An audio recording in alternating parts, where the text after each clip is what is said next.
നമസ്കാരം. എല്ലാ സജ്ജനങ്ങൾക്കും സന്ധ്യാദീപത്തിലേക്ക് സ്വാഗതം.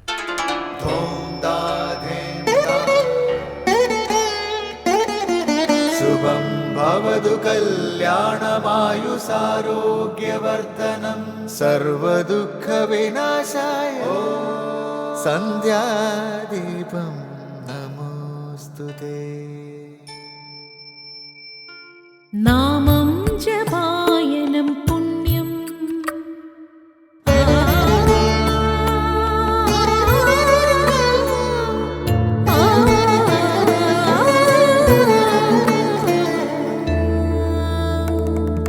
നാമം ജപായനം പുണ്യം നിരുപമദീപാങ്കുരം പോലെ സ്വരശ്രുതിലയവരമതുലം ദീവാങ്കണം മോക്ഷസംഗീതസാരം നീളും വഴിത്താരയിൽ ജീവതാരം മന്ത്രാലാപം മായാവിൻ നിൻ പ്രസാദം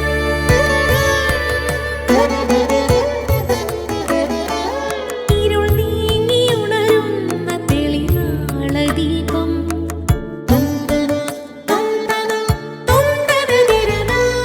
ഇരുൾ നീങ്ങിയുണരുന്ന തെളിനാളദീപം പ്രണവാമൃതം ചൊരിയുന്ന ദീപം ദീപം ദീപം ദീപം ദീപം സന്ധ്യാദീപം.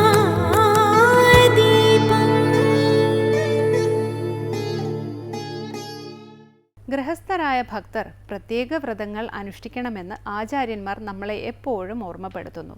ഉദാഹരണത്തിന് ഏകാദശി, ശിവരാത്രി, നവരാത്രി തുടങ്ങിയവ അവനവൻ്റെ സ്ഥിതിക്കനുസരിച്ച് പാലിക്കണം. അതുപോലെ തീർത്ഥാടനങ്ങൾക്കും പ്രാധാന്യമുണ്ട്. മനസ്സിൻ്റെയും വാക്കുകളുടെയും ചിന്തകളുടെയും ശുദ്ധിക്കായി പുണ്യസ്ഥലങ്ങളിൽ ഈശ്വര വിചാരത്തോടു കൂടി ചെയ്യുന്ന ആടനം അഥവാ യാത്രയാണ് തീർത്ഥാടനം. ഈശ്വര സാക്ഷാത്കാര സമ്പന്നരും വിജ്ഞാനികളും പരാഭക്തരുമായ യോഗീശ്വരന്മാരാണ് ശരിയായ തീർത്ഥങ്ങൾ. അതുപോലെ ഈശ്വര മഹിമ ഏതൊരാൾക്കും എളുപ്പത്തിൽ അനുഭൂതമാകുന്ന പവിത്ര ദേശങ്ങളും തീർത്ഥസ്ഥലങ്ങളായി മാനിക്കപ്പെടുന്നു. പുരാണേതിഹാസ സംബന്ധികളോ മഹജ്ജന സന്നിധികളോ ഒക്കെയാണ് മിക്ക തീർത്ഥാടന കേന്ദ്രങ്ങളും. അസംഖ്യം തീർത്ഥാടന കേന്ദ്രങ്ങൾ നമുക്കുണ്ട്. അവയിൽ ചില പ്രധാനപ്പെട്ട തീർത്ഥാടന കേന്ദ്രങ്ങളാണ് ദ്വാരക, ബദ്രീനാഥം, ജഗന്നാഥപുരി, രാമേശ്വരം തുടങ്ങിയ ചതുർധാമങ്ങൾ. സപ്തമോക്ഷപുരികളായ അയോധ്യ, മധുര, കാശി, കാഞ്ചി, ഹരിദ്വാരം, ഉജ്ജയിൻ, ദ്വാരാവതി എന്നിവ സനാതനധർമ്മികൾക്ക് ശ്രേഷ്ഠമാണ്. അതുപോലെ ദ്വാദശ ജ്യോതിർലിംഗങ്ങളും സപ്തതീർത്ഥ നദികളും ഏറെ പ്രധാനപ്പെട്ടതാണ്. ഇനി നമുക്ക് ശ്രീ കാവാലം ശ്രീകുമാർ പ്രശ്നോത്തര രത്നമാലിക ആലപിക്കുന്നത് കേൾക്കാം.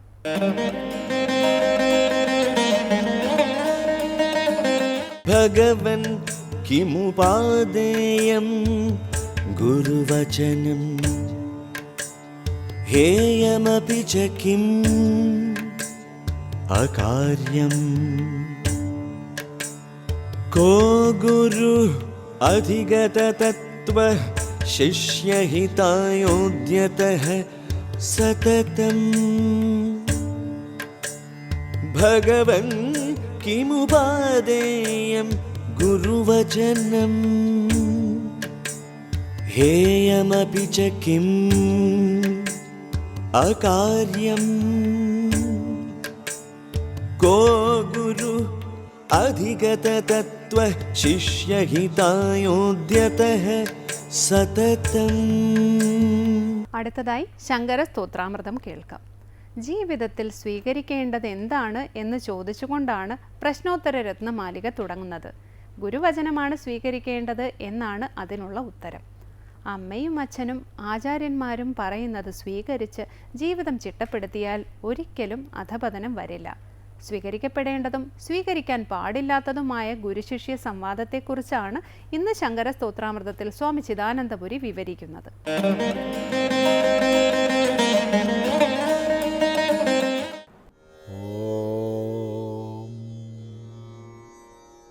ഗുരുർബ്രഹ്മാ ഗുരുർവിഷ്ണു ഗുരുർദേവോ മഹേശ്വരഃ ഗുരു സാക്ഷാത് പരം ബ്രഹ്മ തസ്മൈ ശ്രീ ഗുരവേ നമഃ. ഓം സദാശിവസമാരംഭാം ശങ്കരാചാര്യമധ്യമാം അസ്മദാചാര്യപര്യന്താം വന്ദേ ഗുരുപരമ്പരാം. പ്രശ്നോത്തര രത്നമാലികയിൽ രണ്ടാമത്തെ ശ്ലോകമാണ്, അതായത് പ്രശ്നോത്തരങ്ങളുടെ ആരംഭഭാഗം. ഒന്നാം ശ്ലോകത്തിൽ ഗ്രന്ഥമഹിമയായിരുന്നു. അപ്പോൾ ഇവിടെ ശിഷ്യൻ ഗുരുനാഥനെ സംബോധന ചെയ്യുന്നതോടുകൂടിയാണ് കൃതി ആരംഭിക്കുന്നത്. ഭഗവൻ. ഭഗവൻ എന്ന് പറയുമ്പോൾ ഐശ്വര്യാദി ഷഡ്ഗുണങ്ങൾ തികഞ്ഞവനെന്ന് നമ്മൾ അർത്ഥം ചിന്തിച്ചു. ഇപ്പോൾ ദേവതകളെ, അവതാരമൂർത്തികളെ, അതുപോലെ സിദ്ധന്മാരെയൊക്കെ അങ്ങനെ വിളിച്ചാൽ നമുക്ക് മനസ്സിലാക്കാം. എങ്ങനെയാണ് ഗുരുനാഥനെ ഭഗവൻ എന്ന് വിളിക്കുന്നത്? സംശയം. അതിന് മറുപടി, ഈശ്വരൻ തന്നെയാണ് ഗുരു, ഗുരു തന്നെയാണ് ഈശ്വരൻ. ഇതാണ് നമ്മുടെ ഭാവന. ഈശ്വരഭാവത്തിലാണ് ഗുരുവെ സംബോധന ചെയ്യുന്നത് ഭഗവൻ എന്ന്. ഇനി മറ്റൊരു വ്യാഖ്യാനം മനസ്സിലാക്കേണ്ടത്, സർവജ്ഞനായിട്ടുള്ള ആളെ ഭഗവാനെന്ന് വിളിക്കണം, അല്ലെങ്കിൽ വിളിക്കാം എന്ന് വ്യാസഭഗവാൻ നമുക്ക് പറഞ്ഞു തരുന്നുണ്ട്. ഉത്പത്തിം പ്രളയം ചൈവ ഭൂതാനാം ആഗതിം ഗതിം വേത്തി വിദ്യാം അവിദ്യാം ച സ വാച്യോ ഭഗവാനിതി എന്നാണ് വിഷ്ണു പുരാണത്തിൽ പറയുന്നത്. അതായത് ഉത്പത്തിയെക്കുറിച്ചും പ്രളയത്തെക്കുറിച്ചും ഓരോ കൽപ്പത്തിൻ്റെ ആരംഭത്തിലും ഈ ജഗത്ത് എങ്ങനെ പ്രകടമാകുന്നു, കൽപ്പാന്തത്തിൽ എങ്ങനെ തിരോഭവിക്കുന്നു, ഈ വിഷയത്തെക്കുറിച്ച്, അതുപോലെ ഭൂതാനാം ആഗതിം ഗതിം, സകല ജീവരാശികളുടെ വരവും പോക്കും, ആവിർഭാവവും തിരോഭാവവും, വിദ്യയും അവിദ്യയും, ഈ 6 വിഷയങ്ങളെ ആർക്കറിയാമോ അയാളെ ഭഗവാൻ എന്ന് വിളിച്ചു കൊള്ളണം. സ വാച്യോ ഭഗവാനിതി, അയാൾ ഭഗവാൻ എന്ന് പറയപ്പെടേണ്ടതാകുന്നു എന്നാണ് വ്യാസൻ പറയുന്നത്. ഈ അർത്ഥത്തിൽ സർവജ്ഞൻ ഭഗവാനെന്ന് വിളിക്കപ്പെടാം. അപ്പം ഗുരുനാഥനെ ശിഷ്യൻ സംബോധന ചെയ്യാണ് ഭഗവൻ. കിമുപാദേയം, ഇതാണ് ഒന്നാമത്തെ ചോദ്യം.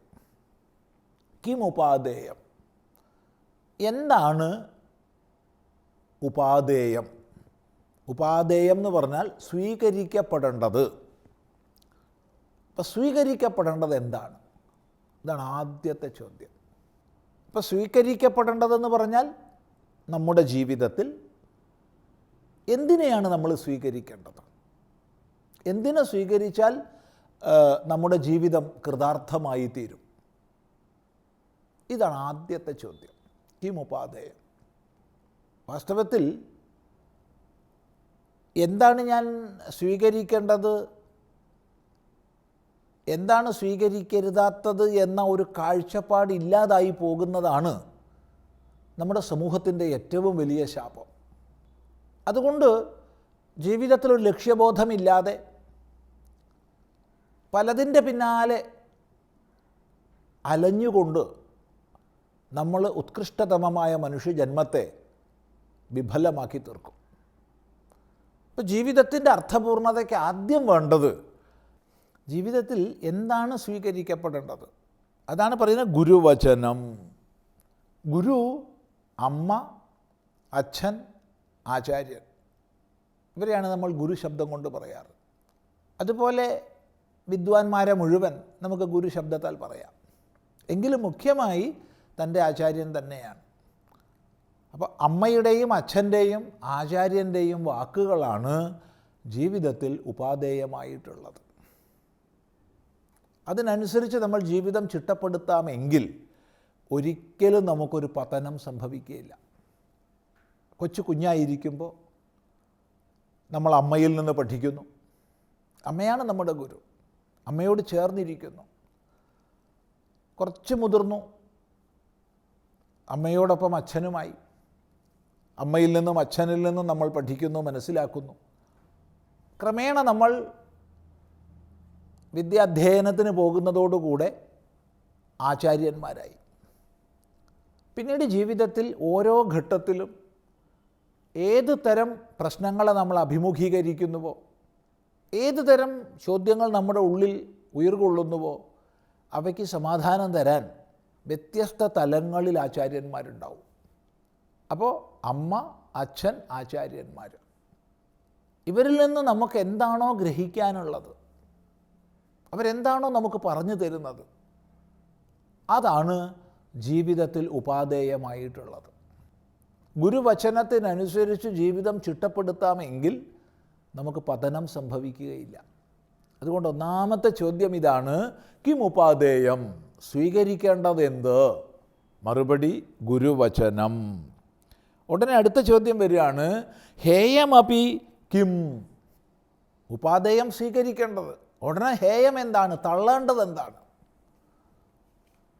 സദാ ഉപേക്ഷിക്കേണ്ടത് എന്താണ്? ഒരിക്കലും സ്വീകരിക്കരുതാത്തത് എന്താണ്? ഉടനെ മറുപടി വരികയാണ്, അകാര്യം. അകാര്യമാണ് എപ്പോഴും ഹേയമായിരിക്കുന്നത്.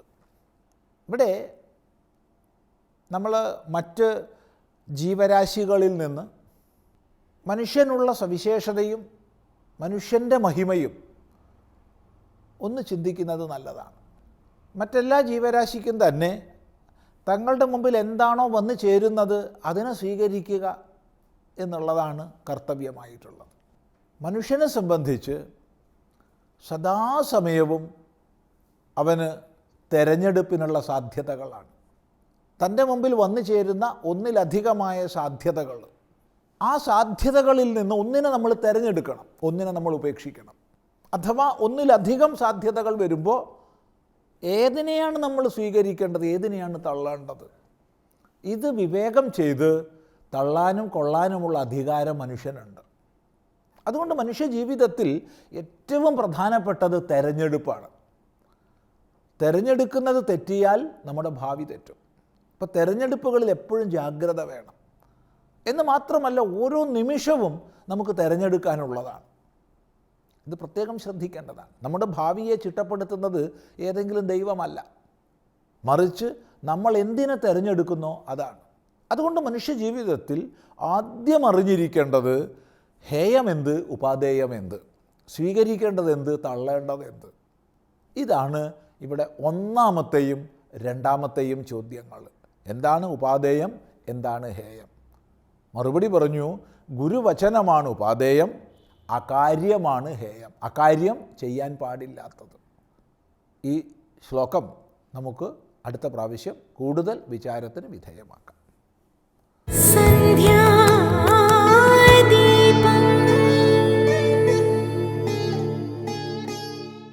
ഇനി സനാതനധർമ്മം.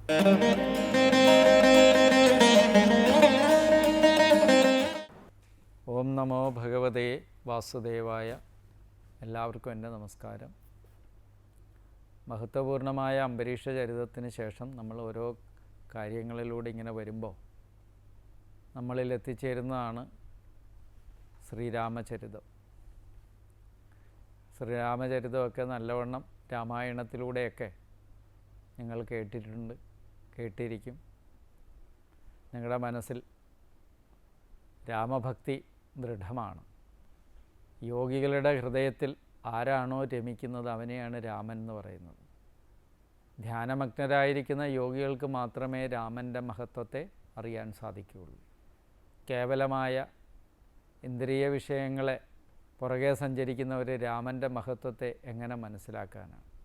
എങ്കിലും ആ കഥയൊക്കെ അറിയാമെങ്കിലും നവമസ്കന്ധത്തിലെ രാമൻ്റെ മഹത്വത്തെ ഭാഗവതം വെളിപ്പെടുത്തുന്ന ഒരു 2 ശ്ലോകങ്ങളെങ്കിലും നമുക്ക് പാരായണം ചെയ്ത് മുന്നോട്ട് പോകാം.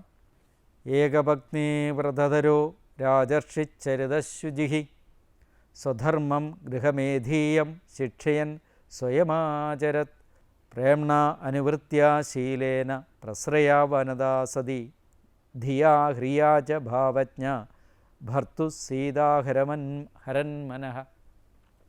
പറയാണ്, ഏകപത്നീ വ്രതധര, ഒരു ഭാര്യയെ മാത്രം വ്രതമായി സ്വീകരിക്കുക. ആ വ്രതമുള്ളവനാണ് ആര്? ശ്രീരാമൻ. ഏകഭഗ്നീ വ്രതധരനാണ്. ഭാര്യയെ മാത്രം സ്വീകരിക്കുക എന്നുള്ള വ്രതം ആരിലുണ്ടോ അവനാണ് ഏകപത്നി വ്രതധരൻ. രാജർഷി ചരിത, രാജർഷിയാണ്, രാജാവ് ആണെങ്കിൽ കൂടിയും ഋഷിയെപ്പോലത്തെ ജീവിതമാണ് രാമൻ. മനസ്സിലായല്ലോ? ഇപ്പോൾ രാമനെക്കുറിച്ച് പറയുമ്പം ഒന്നാമത്തെ രാമൻ്റെ കഥയ്ക്കകത്ത് നമ്മളുടെ മനസ്സിൽ വരുന്ന എന്താണ്? ഏകപത്നി വ്രതം. രണ്ടാമത്തത് രാജാവാണെങ്കിലും ഋഷിതുല്യനായി ജീവിക്കുന്നു എന്നർത്ഥം, ഋഷിയെപ്പോലെ ആചരിക്കുന്നത്. ശുചിഹി, നിർമ്മലനാണ് രാമൻ. പിന്നെയോ ഗൃഹമേദീയം, ഗൃഹസ്ഥാശ്രമത്തെ സംബന്ധിക്കുന്നതായ സ്വധർമ്മം, തൻ്റെ ധർമ്മത്തെ ശിക്ഷയൻ അഭ്യസിക്കുന്നവനുമാണ് രാമൻ. സ്വയം ആചരത്, സ്വയം അനുഷ്ഠിച്ച്, പ്രേംണ പ്രേമം കൊണ്ട്, അനുവൃത്യ അനുസരണം കൊണ്ടും, ശീലേന സ്വഭാവ ഗുണം കൊണ്ടും, പ്രശ്രയവാനത അടക്കവും താഴ്മയുള്ളവളും, സതി പതിവ്രതയുമായ സീത, സീത ധിയ ബുദ്ധിശക്തിയോടും, ഹ്രിയ ലജ്ജയോടും കൂടിയവളും, ഭാവജ്ഞ ഇംഗീതത്തെ അറിയുന്നവളുമായിട്ട് ഭർത്താവിൻ്റെ മനസ്സിനെ രചിച്ചു. ഇങ്ങനെയാണ് ശ്രീരാമചരിതത്തെക്കുറിച്ച് ഭാഗവതം നമ്മുടെ മുമ്പിൽ പറയുന്നത്. ഒരു പത്നിയെ മാത്രമേ സ്വീകരിക്കൂ എന്നുള്ള വ്രതത്തെ ആരാണോ ധരിച്ചു വച്ചിരിക്കുന്ന അവനാണ് ശ്രീരാമചന്ദ്രൻ. സർവയോഗികളുടെയും ഉള്ളിൽ വസിക്കുന്നവനായ ശ്രീരാമചന്ദ്രൻ, രാജർഷികളുടെ മാതൃകാപുരുഷനായിരിക്കുന്നവനാണ് ശ്രീരാമചന്ദ്രൻ. എന്ന് പറഞ്ഞാൽ രാജാവാണെങ്കിലും ഋഷിയെപ്പോലെ ആചാരമുള്ളവനാണ് ശ്രീരാമചന്ദ്രൻ. രാഗല്ലോപാദികൾ ഒന്നും തന്നെ ആ ദോഷങ്ങൾ ലേശവും ഇല്ലാത്തവനാണ് ഇരിക്കുന്നവനാരോ അവനാണ് ശ്രീരാമചന്ദ്രൻ. ഗൃഹസ്ഥാശ്രമികളായിരിക്കുന്നവർ അനുഷ്ഠിക്കേണ്ടതായ ധർമ്മത്തെ ജനങ്ങളെ അഭ്യസിക്കുവാൻ വേണ്ടി നാനാധർമ്മങ്ങൾ പരിപൂർണമായ വിധിപ്രകാരം അനുഷ്ഠിച്ച് പകർത്തി കാണിച്ചു കൊടുക്കുന്നവനാണ് ആര്? ശ്രീരാമചന്ദ്രൻ. വിനയത്തോടും അടുക്കത്തോടും കൂടിയ പതിവ്രതാരത്നത്തോടു കൂടിയവളാണ് സീതാദേവി എന്ന് പറയുന്നു. അങ്ങനെയുള്ള സീതാദേവിയുടെ പരിശുദ്ധ പ്രേമം ആരോടുണ്ടായിരുന്നു? ശ്രീരാമചന്ദ്രസ്വാമിയോടുണ്ടായിരുന്നു. അനുസരണം, ശോഭന സ്വഭാവം, നിശിതമായ ബുദ്ധിശക്തി, ഭൂഷണമായിരിക്കുന്ന ലജ്ജ, ഇങ്ങനെ ഭർത്താവിൻ്റെ അഭീഷ്ടത്തെപ്പറ്റി നല്ലവണ്ണം സമാചരിച്ചിരുന്ന ഏറ്റവും ശ്രേഷ്ഠ ഗുണങ്ങളായിരുന്നു സീതാദേവി. അങ്ങനെ സീതാദേവി യുക്തനാണ് ശ്രീരാമചന്ദ്രനെന്ന് ഇവിടെ പറയുന്നത്. മനസ്സിനെ ഏറ്റവും ആനന്ദിപ്പിക്കുന്ന രൂപമാണ് സീതാദേവിയുടെയും ശ്രീരാമചന്ദ്രൻ്റെയും രൂപമെന്ന് ഭാഗവതം ഇവിടെ പറയുക. അപ്പോൾ ആദ്യമായിട്ട് ശ്രീരാമചന്ദ്രസ്വാമിയുടെ ഭക്തനാണെങ്കിൽ ആദ്യം ചെയ്യേണ്ടത് സ്വഭാവ ഗുണങ്ങളുണ്ടായിരിക്കുക. ഒന്നാമത്തത്, ഇന്നത്തെ കാലഘട്ടത്തിൽ ഏറ്റവും വലുത്, നിങ്ങളെല്ലാവരും ശ്രീരാമചന്ദ്രസ്വാമിയുടെ ഭക്തരാകണം എന്നാണ് എൻ്റെ അഭ്യർത്ഥന. കാര്യം എന്താ? അതിൽ ഒരു പത്നിയെ മാത്രമേ സ്വീകരിക്കുള്ളൂ. അല്ലെങ്കിൽ പതിയാണെങ്കിൽ പത്നിയും, പത്നിയാണെങ്കിൽ പതിയും, ഇങ്ങനെ ഒറ്റ ഒരാളെ മാത്രം സ്വീകരിക്കുക. നമ്മുടെ ഇന്നത്തെ കാലഘട്ടത്തിൽ മൊബൈൽ ഫോൺ വഴി ഭർത്താവ് മരിച്ചു കിടക്കുമ്പോഴും ഭർത്താവിനെ ഉപേക്ഷിച്ചു പോകുന്ന ഭാര്യയും, കാമുകിക്ക് വേണ്ടി ഭാര്യയെ കൊല ചെയ്തു കൊണ്ടുപോകുന്ന ഭർത്താവും ഒക്കെ ഉള്ള ഒരു കാലഘട്ടത്തിൽ ശ്രീരാമചന്ദ്രസ്വാമിയെക്കുറിച്ച് ഭാഗവതം ഇവിടെ വെളിപ്പെടുത്തിയിരിക്കുന്നത് മനസ്സിലൊന്ന് അയവിറക്കി കഴിഞ്ഞാൽ എത്രയോ നല്ല സ്വഭാവങ്ങൾ നമുക്ക് ആർജിക്കാൻ കഴിയും. അതിലൂടെ എത്രയോ നമുക്ക് കിട്ടുന്ന ഊർജം എത്രത്തോളമാണ് ഒന്ന് ആലോചിച്ച് നോക്കുക. പിന്നെ രാജാവാണെങ്കിലും ഋഷിയെപ്പോലെ ജീവിച്ച ആളാണ് ശ്രീരാമചന്ദ്രസ്വാമി. രാജാവായിരുന്നു എങ്കിലും, അയോധ്യാപുരിയുടെ രാജാവായിരുന്നു. പക്ഷേ എങ്കിലും ആരെപ്പോലെ ജീവിച്ചു? ഋഷിയെപ്പോലെ ജീവിച്ചു. ത്യാഗത്തോടുകൂടി എത്രയോ സംവത്സരകാലം വനഭൂമിയിൽ പോയി ജീവിച്ചില്ല. അവിടെ വസ്ത്രങ്ങൾ തന്നെ മരവുരിയും മറ്റുമൊക്കെ ഉടുത്ത് ജീവിച്ചു. ഇത്രയധികം ത്യാഗങ്ങളെല്ലാം രാജാവായിരുന്നിട്ട് പോലും സഹിച്ച ആ ശ്രീരാമചന്ദ്രസ്വാമിയുടെ പാതയാണ് ഒരു യഥാർത്ഥ ഭക്തൻ പിന്തുടരേണ്ടതെന്നാണ് പറഞ്ഞത്.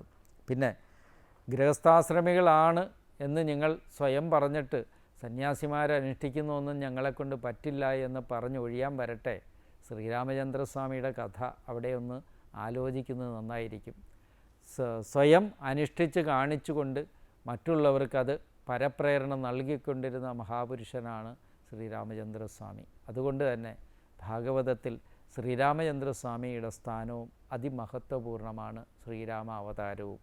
അതുകൊണ്ട് ശ്രീരാമാവതാരം എന്താ, ഗൃഹസ്ഥാശ്രമികൾക്ക് ശ്രേയോമാർഗത്തെ നൽകുന്നു, രാജാവായിരുന്നുകൊണ്ട് ഋഷിമാർക്ക് പോലും ശ്രേയോമാർഗത്തെ നൽകുന്നു, എല്ലാവർക്കും ശ്രേയോമാർഗത്തെ നൽകുന്ന പരിപൂർണ അവതാരമായ പരിപൂർണ സ്വരൂപമായിരിക്കുന്ന ഭഗവതാവതാരം, ഭഗവാന്റെ അംശാവതാരങ്ങളിൽ വരുന്ന ശ്രീരാമചന്ദ്രസ്വാമിയെ നമുക്ക് പ്രണമിക്കാം. ഈ സുദിനത്തിൽ ആ ഭഗവാന്റെ അനുഗ്രഹം എല്ലാവർക്കും ഉണ്ടാകട്ടെ. നമസ്കാരം.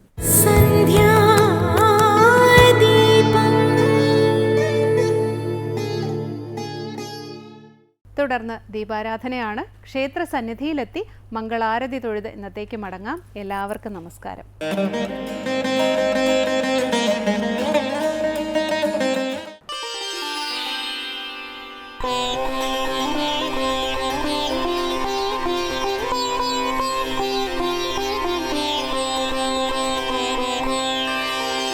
नमस्ते पुण्डरीकाक्ष नमस्ते पुरुषोत्तम नमस्ते सर्वलोकात्मन् नमस्ते दिग्मचक्रिणे नमो ब्रह्मण्यदेवाय गोब्राह्मणहिताय च जगद्दिताय कृष्णाय गोविन्दाय नमो नमः ब्रह्मत्वे सृजते विश्वं स्थितौ पालयते नमः रुद्ररूपाय कल्पान्ते नमस्तुभ्यं त्रिमूर्तये